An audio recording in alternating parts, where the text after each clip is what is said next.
qui est celle qu'on espérait véritablement quand on a adhéré il y a environ un an. Mais Sarkozy, elle a pris pour Sandra, là. Oui, mais pas de façon injustifiée, pas de façon légère, de façon, je trouve, très pertinente, très circonstanciée, très précise. Et c'est pas la critique pour la critique, ça n'a jamais été notre postulat. Nous ne sommes pas des gens d'opposition systématique, nous sommes des gens qui disons les choses telles qu'on les pense, de façon circonspecte. Et je trouve que c'est ce qu'il a fait sans exagération. On fait rassemblement de tous les Français, pour travailler pour eux, pour leurs problèmes, pour résoudre leurs problèmes. Voilà. Intéressant, c'est qu'on est sorti d'un registre purement émotif tel qu'on a pu le connaître à Seignos l'an dernier, qui était l'après-présidentielle et la grosse émotion que ça avait suscité chez un grand nombre.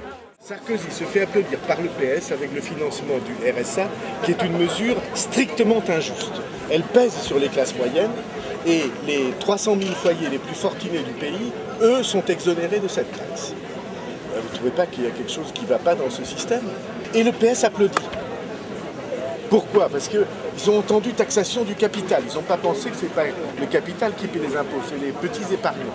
La venue de M. Védrine, c'est un geste important, c'est tendre la main au Parti Socialiste ou c'est juste une invitation? Oh, c'est une idée très simple qui est, ici, on est assez libre de travailler et parler avec tout le monde. Moi, je crois que ça tombe quelque chose de très simple, qui est un projet de société humaniste, simplement humaniste. Une société équilibrée, qui marche, dans laquelle on n'empêche pas les gens d'avancer, mais dans lequel on cherche à la fois plus juste, plus d'égalité des droits et des chances. Nous sommes, la formation politique française, la seule, qui soit assez indépendante pour pouvoir dire non à ce qui ne va pas, et en même temps, enfin, à proposer un projet pour une société humaniste pour l'avenir. Vous êtes en train de nous dire que l'opposition à la droite, c'est plus le PS, c'est le MoDem. Non, ce que je dis, c'est que c'est vrai pendant cet été, si vous prenez ces 4 sujets-là, l'affaire Tapie, le financement du RSA, l'affaire Edwige, l'affaire de la Corse, même si elles n'ont pas la même importance, c'est vrai que pas grand monde s'est exprimé pour dire non.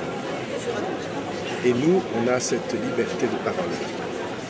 On a eu la liberté, et peut-être aussi la force, de pouvoir faire entendre auprès des Français qu'il y avait des gens capables de dire « ça ne va pas ». Et de s'opposer à quelque chose qui n'allait pas dans le bon sens. Toute l'année qui vient vont apparaître des équipes qui m'entourent. Parce qu'il y en a beaucoup.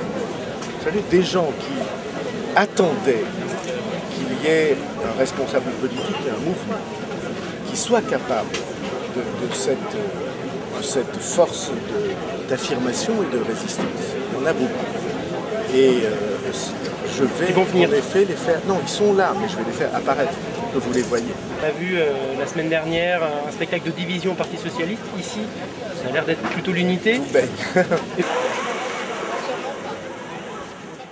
Qui me disait une chose effarante. Vous ne me croirez pas quand je vous dirai ça, mais qui me dit une chose effarante.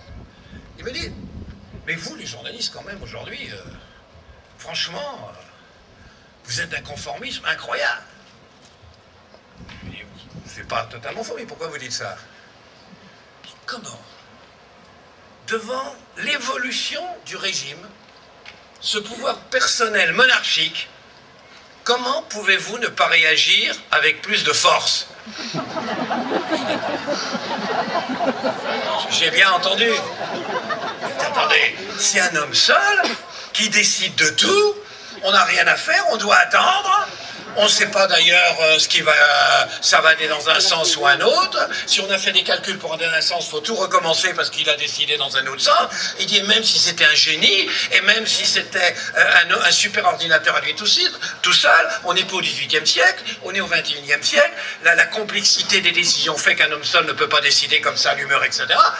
Il dit c'est effarant, on va se planter si ça continue comme ça, et vous dites rien. Le ministre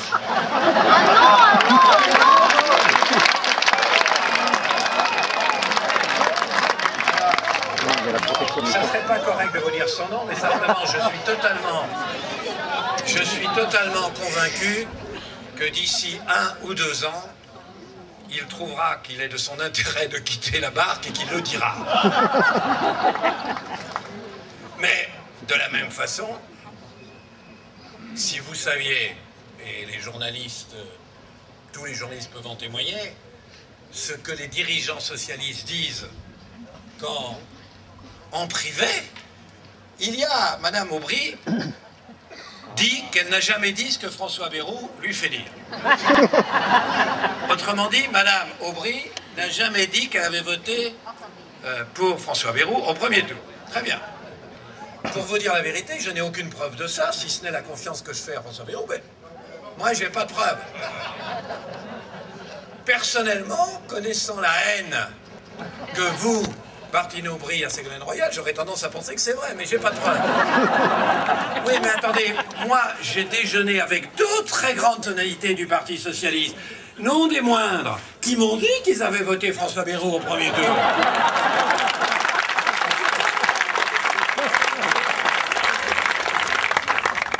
Qu'aujourd'hui, parce qu'il faut se connaître, il y a deux conseils des ministres. Vous avez un gouvernement républicain et un gouvernement monarchique.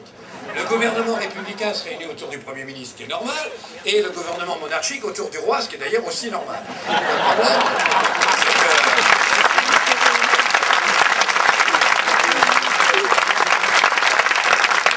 Le problème, c'est que il semble que le gouvernement monarchique ait quand même un certain avantage sur le gouvernement républicain. Et donc là, c'était une réunion du gouvernement monarchique 3 jours avant celle du gouvernement républicain. Et Sarkozy dit, vous avez vu, j'ai fait très fort. Hein.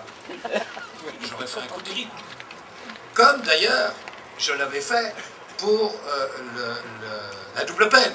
Je les ai eus. Vous avez vu, c'est formidable. Pas un mot sur pourquoi c'est bon, pourquoi ça va dans le bon sens, pourquoi c'est une façon de lutter contre les injustices sociales, pourquoi peut-être ça va faire reculer la précarité, pas un mot. Tout, j'ai fait à beaucoup. C'est un jeu, mais non, c'est pas un jeu. Pas plus que, parce que je vous signale, c'est une bonne mesure, parce que c'est une mesure de gauche, et c'est ce que je vous ai dit tout à l'heure, c'est quand même extraordinaire. Faut qu'ils arrêtent de critiquer la gauche, parce que de toute façon, c'est le summum. Ils l'ont dit pour la télévision. Supprimer la télévision, à la publicité à la télévision, alors qu'on ne sait pas comment on va la financer, mais c'est fort bien, c'est une mesure de gauche. À mon avis, on devrait réimprimer l'ensemble du programme de la gauche, parce que ça peut leur donner plein d'idées. Voilà.